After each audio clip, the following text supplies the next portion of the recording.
This is Chloe Papadakis, and this is today's Quiet Echo. The basement of the Methodist Church has not been this full on a weekday morning in years. We pushed 4 long tables together under the fluorescent lights, and we covered them with what a town brings when you ask it to make something. Bolts of red and white fabric, a borrowed sewing machine, poster board, a box of family photographs curling up at the corners, and 100 blank index cards waiting to be filled in. I plan the gatherings in Cedar Valley, the barn dances, the harvest festival, the awards nights. So when the invitation came, it landed on my desk. A celebration you order out of a catalog feels like a celebration you ordered out of a catalog. People come, look at the decorations somebody else made, eat the food somebody else cooked, and drift home. But a celebration a town makes with its own hands, they remember because a piece of them is in it. Here is the invitation. This year, the country turns 250 years old, and the people whose work it is to mark such things have asked something of all of us. They have asked every American, all 350 million of us, to add something of our own, to tell the country who we are. I decided we would not buy our celebration in a box. We would make it.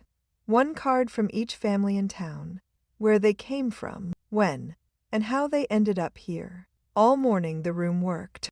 2 women I have known since I moved here were sewing bunting at one end of the table. A retired school teacher was sorting old photographs into a display. Somebody's teenager was lettering a banner, slow and careful, with a paintbrush and the tip of his tongue showing. None of it was fancy. It was a town, making the thing instead of buying it. The cards were filling in nicely. And then Walter sat down at the end of the table, and he would not pick up a pen. Walter is past 80. He farmed the same ground his whole life, and he sold the last of it a few years back. His daughter drove him here today. He sat with his hands folded, and he told me, very plainly, he had nothing to put on a card. "We are nobody special," he said. "No story here. I have planned enough of these gatherings to know something about people like Walter. People who have worked hard their whole lives often think a story is something which happens to other people, somewhere else, to someone more important. So I did not argue with him. I just asked him a question. I asked him where his people came from before the farm. He thought about it for a while, and then he started talking. His grandfather, he said, came from Norway. He crossed the ocean with a trunk and the name of a cousin in Minnesota. He worked a rail line when he got here. He lost 2 fingers to the rail line, and he saved, slowly, until he had enough to buy 40 acres of ground nobody else wanted. And then he broke it himself by hand, 1 season at a time. Walter's father was born in the farmhouse. So was Walter. So were Walter's own children, before the hospital in town opened. I wrote it all down on a card while he talked, because his hands were not steady enough to write it small. He watched me do it. He watched the words go down. And when I read it back to him, he went quiet for a moment. "I did not know it counted," he said. And I told him, "It counts. I have thought about Walter all week, about how close he came to going home with a blank card, about how many people in this country are walking around sure they are nobody, for no reason except nobody ever sat down and asked.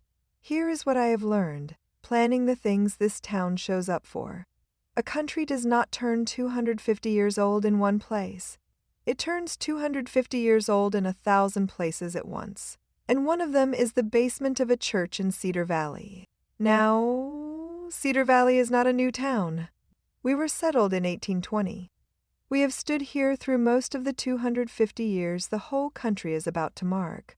And the people in this town reach back even further still across an entire ocean to the trunk, and the rail line, and the 40 acres broken by hand. There will be fireworks this year, and speeches and parades, and those are fine things.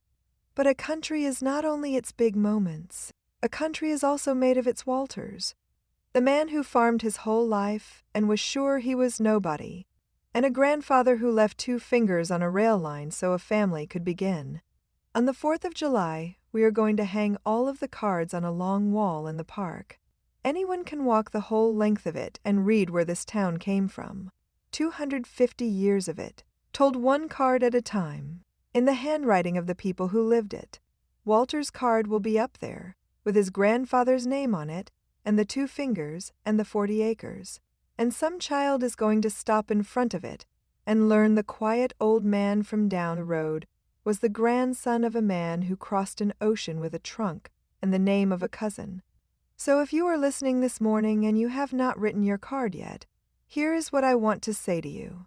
Do not tell me you have no story. Everybody has a story. Most of us just never had anybody sit down and ask. So let me ask, where did your people come from? When? And how did you end up where you are this morning? Sit down. Pick up the pen. The country is asking. Cedar Valley News has a group on Facebook. If you have something to add, you are welcome there.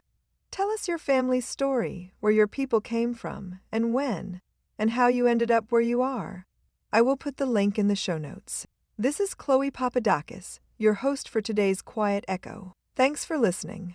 Quiet Echo is part of the fictional Cedar Valley News series, written by Evan Swenson, publisher, and Claude Marshall, AI developmental editor. While the people and town of Cedar Valley are fictional, the United States semi-quincentennial on the 4th of July, 2026, and the National Invitation for Americans to share their stories are real. You've been listening to the Cedar Valley News Podcast, where small-town voices meet the headlines shaping our world. From faith and family to front porches and fields. We'll be back with more stories connecting real lives to real events. Until next time, keep your porch light on, your faith strong, and your heart open. This is Cedar Valley News.